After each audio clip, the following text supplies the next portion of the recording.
You just went under contract on a home purchase and you're about to do a home inspection. You don't want to get stuck with a lemon, but you also don't want to lose a house that you've been competing for against everyone else in the market.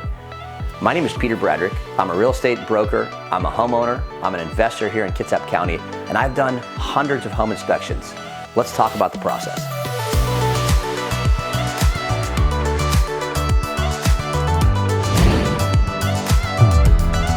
So the first step of the home inspection process is hiring a trustworthy home inspector. I've worked with a bunch of different home inspectors over the years, and there's a big difference. You want to make sure that you're working with a home inspector that will absolutely look you in the eye and say, you shouldn't buy this house. Here's all the reasons why not. That's the kind of home inspector you want to work with. You don't want to work with a home inspector that's trying to have the real estate agent's back and schmooze over things just so you move forward with the sale, because ultimately, you need to make an informed decision, see all of the facts presented, but presented in a way that actually makes sense. So hire a good, trustworthy home inspector, and one of the most effective ways of doing that is to first hire a very trustworthy real estate agent that you trust with your life, and that agent's job is to make sure that they recommend to you an absolutely spectacular home inspector that they've worked with many, many times. One other thing that I get asked a lot is, should I be at this home inspection? It's kind of inconvenient, it's in the middle of my workday. Here's what I would say. The difference between being at a home inspection and reading a home inspection report is almost as different as night and day.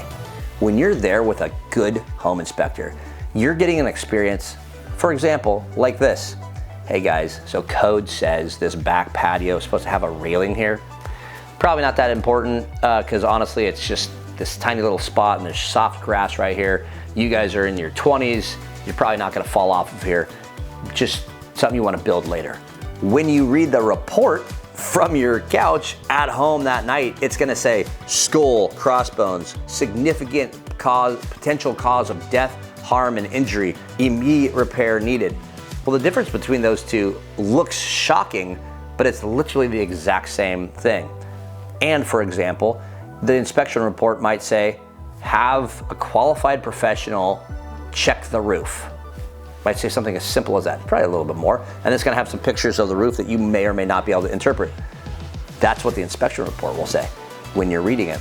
But when you're there with the inspector may turn to you and say, hey guys, I gotta be honest.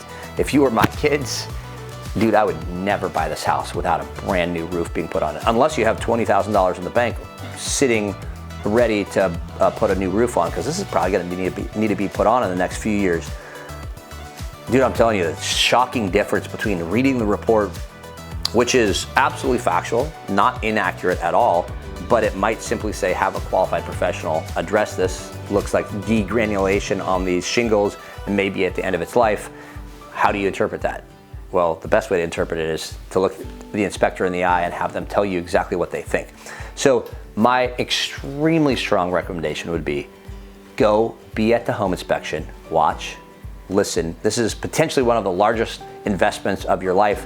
You want to hear from a qualified professional what they actually think these things mean, and not just read the lines on a page, which, let's be real, an inspector has significant legal liability, and so there's all kinds of boilerplate language. A lot of inspectors are going to click a box. It will populate language in there that says death, harm, mayhem may occur, must be addressed, when in reality, they may just gently tell you in person, hey, this is something you can take care of if you want to, versus this is really what I think is addressing the core issues of whether this house is a wise investment. So now you're at your hopeful new home that you're under contract on with a home inspector. Here's what I recommend. Watch, listen, stay in the background, let the home inspector do their job, and then at the end of the home inspection, they're gonna come to you and they're gonna verbally tell you a summary of everything that they found. They might have told you some things along the way. I find that it's better to let the home inspector do their job instead of asking them questions every single step of the way. Otherwise, it might turn into a 17-hour home inspection. But at the end of the day, the most helpful part of the process is when an extremely experienced and expert home inspector looks you in the eye and says, here's what I think. One of my favorite home inspectors about a year ago took a piece of information about a crack in the sheetrock a crack in the concrete and put it together with several other pieces of information and came to the conclusion saying, I think you might have a significant settling issue. I thought that was an absolutely brilliant coalescence of information that you would never have seen in the actual print report. And he just looked my client in the eye and said, hey, this is something that you should be trying to get more expert opinion on, because this plus this plus this equals potentially a bigger problem. Those are the kind of things that a trustworthy home inspector are going to be looking for. Here's the deal. They're going to run the appliances. They're going to crawl in the crawl space. They're going to crawl up in the attic space. They're going to walk around on the roof or look at it. And they're going to basically comb through the entire thing with a magnifying glass, as it were, to find everything that might be wrong with the house. Here's probably another one of the biggest misnomers in the home inspection process. There is no pass or fail unless you choose to pass or fail. People say all the time, I hope that house passes inspection. Guess what? It's your choice whether it does. So a home inspector might come to you and say, hey, this has a yawning cavern that reaches down to the bowels of the earth and it's about to implode. It also has sticks of dynamite underneath the house. And you could say, I'm fine, and choose to move forward. That's literally how completely in control you are of the home inspection process. Now, I certainly don't recommend that. I would encourage you, if you're about to do a home inspection, to walk in with a very open mind. You obviously want to buy this house, otherwise you wouldn't be paying for a home inspection. But I strongly urge you to walk in with an open mind, prepared to walk away, because if there are factors that suggest this is a foolish home investment, you don't want to buy it. And laying at night years from now, staring up at the ceiling, imagining the things that the home inspector is about to tell you, you don't want to look back and say, what I would give to go back and take this decision back. So here's the deal. When that home inspector presents all these facts to you, you're gonna comb through it, you're gonna talk to the rest of your family or the counselors in your life, you're gonna talk to your real estate agent, you're gonna do some research, hopefully you have a few days to make this decision, and then you're gonna come to a conclusion of one of three things. Number one, you can just back out and you keep your earnest money and you walk away. Number two, you can move forward. Happily ever after, close the deal in several weeks, and this can be your new home. Number three, and honestly most common, is there's something wrong with the house that you would like to ask for the seller to address. Now there's a number of different ways to address this third option, and frankly the most common option, which is the end result of the home inspection. You've come to the conclusion that it needs a new roof, or there's a significant problem. Let's just say the hot water heater clearly isn't heating the water, or you don't know when the last time the furnace has been serviced. These are things that often come up at home inspection. And so the third and most common option is likely that you work with your real estate agent and you come up with a list of the things that you're gonna ask the seller to address. Now the seller doesn't have to address those things. Here's the way that it works here in Washington State. On that inspection report, you're gonna say, I would like the seller to do these things. You submit that, or your real estate broker submits that on your behalf back to the seller in the time frame that you asked. I suggest a shorter inspection process, and we'll talk about that later. But let's say you have a 5-day home inspection process. You might do the inspection on day 2. That could give you a few days to do some research, talk to other professionals. Your real estate agent is going to submit that request back in that time frame that you agreed to the seller. Now the seller has several options as well. Here's one thing you need to know. Here in Washington State, when you, through the home inspection process, request repairs, there is no scenario in which the seller says no and can cancel the contract. They can simply say no. They absolutely do not have any obligation whatsoever to do anything that you're asking them to do. However, there is not an option for them to cancel the contract. So you could ask for an entirely brand new house, they could say no, and then you still move forward with the purchase. So that's something that you really have to think about. So that takes me to the next step of what I wanted to talk to you about, and that is when you're asking for home repairs on an inspection response to a seller, you want to think really carefully about what you're asking for, because in every inspection, there's usually about 50 things, and I literally mean that, about 50 things wrong with every single house. Sometimes there's 25, sometimes there's 125. There are going to be pictures, there's going to be a ton of stuff in the report. If you ask for a whole host of things, it will not only be offensive to the seller, it will also be sort of litigious and just not customary, and something that is so frustrating to a seller and the seller's real estate agent that the likely response is, these people are a little crazy, we're gonna say no to everything. Here's another thing. It's really simple to take a list of 10 things and just say, yes, we will sweep the floor, yes, we will tidy that drawer up, but no, we won't do all the things that you really cared about and actually would have fixed the house. Now, nobody asked for sweeping the floor, but I'm using that as an analogy of, if you're asking for all kinds of silly things, or even just small, inexpensive repair things, what will likely happen is the thing that you're actually concerned about will not get addressed, because that thing is probably the most expensive thing. So my recommendation is usually pick the thing that is the most significant item that's concerning to you, or the things, and hopefully by reducing the amount of requests, you're significantly increasing the likelihood that the seller will address those. Because if a seller is presented with 10 options, 3 of which might be your real concerns, are expensive, and 7 of which are real easy to do, gosh, most sellers are gonna do the 7 easy things, and they're gonna say no to the expensive things. They will feel like they've given you almost everything that you asked for, but in reality, they might have given you the things that you didn't care about, and the things you cared about didn't get done. So narrow down that list, work with your real estate broker, work with the professionals and the inspector to figure out what is truly the biggest concern, and then address those. The cool thing is, if you ask for items of repair, you're gonna need to know, is this something that is a deal breaker for me? Because if the seller says no, you can still move forward. So with you, your counselors, and your family, you're gonna wanna decide in advance, and the seller really has no idea, right?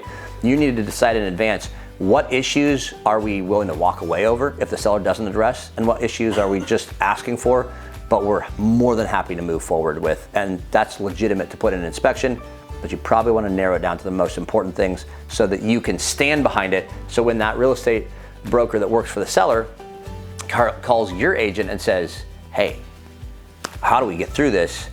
If your agent can say, these are deal breakers to my client, and they really mean it, well then, and if it's a real issue, it's very likely the seller will actually address those things, because no seller wants to sell a house with something that's actively broken. But no seller also, after putting their heart and soul into getting their house ready and beautiful and everything fixed up, no seller really wants to get hit with litigious little minutia that's just kind of insulting, and that will likely burn a bridge that might have given you a significant repair that you really needed. Okay, let's talk about the negotiation aspect of home inspections. There's 2 completely different layers to this. First, I want to talk about getting your offer accepted and how to do that with a home inspection. So something that has happened 2021, the hottest real estate market we've ever seen, there was a ton of, and the years leading up to that, there was a ton of waived inspections. So you would have, with your real estate agent, chosen to waive an inspection, not even do any inspection at all, just to get your offer accepted. That's a pretty scary thing. Unless you are a professional home flipper, contractor, somebody that has built houses, strongly advise, absolutely don't do that. Here's a really cool option that is as good, just as good as a waived inspection, but you still get an inspection. Check this. You do a pre-inspection.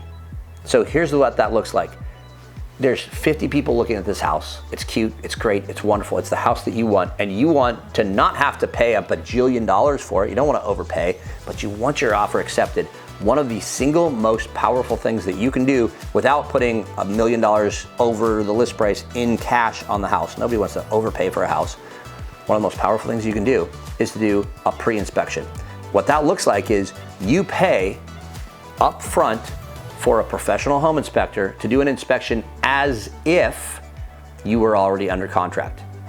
And you don't have any guarantee that you're actually gonna get your offer accepted. So you shell out the money, you take several hours, you do this home inspection. Obviously you have to have permission from the sellers and the real estate listing broker, but you do that inspection and then you write your offer with full disclosure. You already know what the home inspection looks like. You've already talked to the home inspector. He's already looked in all the cracks and crannies and spaces and run all the appliances. And now you can make an informed decision. And like any other home inspection, that home inspector is going to tell you all the things that are wrong with the house. And if you say, that's okay, I will accept what's wrong with the house. I still would like to move forward. Then you can write an offer that hopefully is competitive on all the other elements, but then you have pre-inspected the house so the seller knows that when they accept your offer, they're accepting all the details and there's no opportunity for you to back out or ask them for repairs later, which is very relieving. So if your offer, let's just say, is 10 grand over list price in a bidding war, and you have a pre-inspection conducted, so basically you're saying, I'm not gonna ask for any repairs, we've already done it, we're not even gonna give ourselves a period to do another inspection. That offer versus the exact same amount that says, oh, we want 5 days to do a home inspection, your offer is gonna win every day, all day, simply because the seller has the peace of mind knowing that you've already done the inspection, all that you're asking for is all wrapped up in your offer already. And these guys, the standard offer, which is a legitimate offer and probably the normal offer that you're gonna write unless it's in a highly competitive environment, this offer that says, hey, we're willing to pay X amount, in this analogy, let's say 10 grand over the list price, but we want 5 days to do a home inspection. Here's what that means to a seller. This is what you need to keep in mind. A seller looks at that and says, oh shoot, we're excited about the price point, but oh man, I hope that they don't nickel and dime us for every tiny little thing that might be wrong with the house that we do or don't know about. And so again, that's a legitimate part of the process. When you do a normal home purchase outside of a bidding war, crazy hot environment, that's what you're gonna ask for. And a seller kind of has to just take that and roll with it. But in that competitive environment, the peace of mind to a seller knowing that you're not gonna ask for a bunch of things because you already did the inspection is potentially one of the most powerful tools to get an offer accepted in a competitive environment.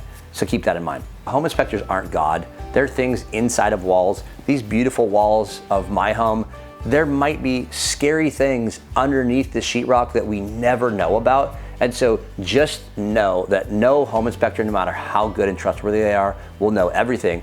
But kind of like people, character leaves clues. And when you look at a home, particularly an older home, you're gonna see the signs of wise maintenance and good repairs that have happened over the years, and you're gonna see the signs of the exact opposite.